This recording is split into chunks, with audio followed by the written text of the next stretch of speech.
Let's see if we line those two up. The shape is spot on. And then just give this a good crank. And that's it.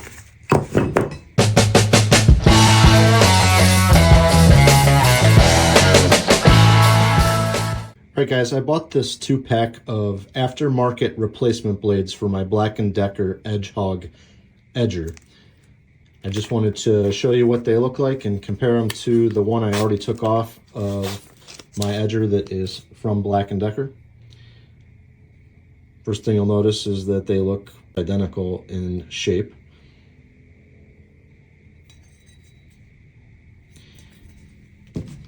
In the package, each blade comes with 2 spacers. Now in the description they called them wear indicators, but these are actually spacers that go on the bolt in the center of the blade. The wear indicators are actually here, and when this metal wears down to this hole, that's when they suggest you replace it. I would replace it before it gets to that, because you'll notice a decrease in its effectiveness when it gets even just a little bit worn down. I would say, depending on how often you use it and how big your yard is, I would replace it at least once a year, making the 2-pack very ideal so you only have to buy it every other year. Now here is the one I took off, and this is a Black & Decker original, and it is worn down, and it wasn't doing much for my yard. My grass is a little higher against the sidewalk, so I have to set it at a different setting, and this wasn't cutting it, so I needed to replace it. I should have probably replaced it last year and not let it get this far, but I did. Let's see if we line those two up. The shape is spot on. You can see how much has worn off. It's probably been 2 summers, I think, I was using this blade.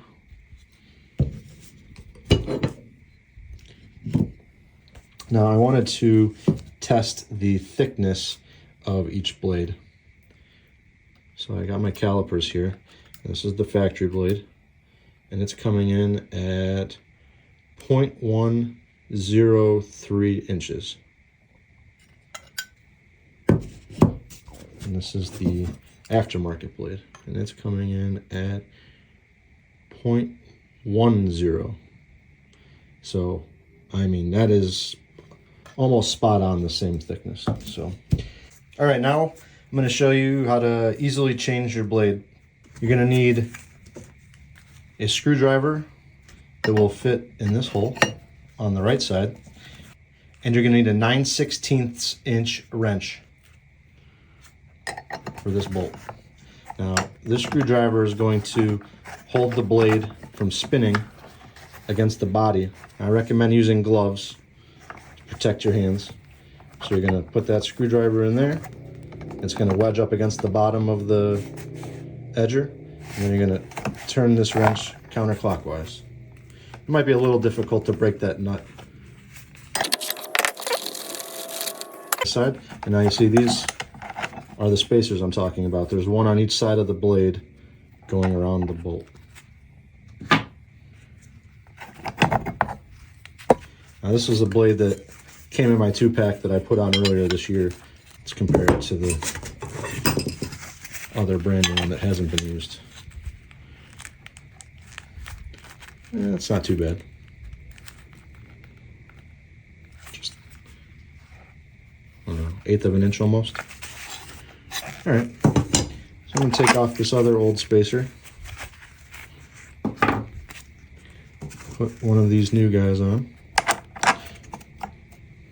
You'll notice that the shaft is this same shape with the flat sides, and so it'll sit on there in that orientation. And now the blade says this side out, so that's out. Put our other spacer on there. Take our nut, put that back on, turn this down here. Stick your screwdriver in the left side of the blade so it'll lock up against the machine that side. And then just give this a good crank. And that's it.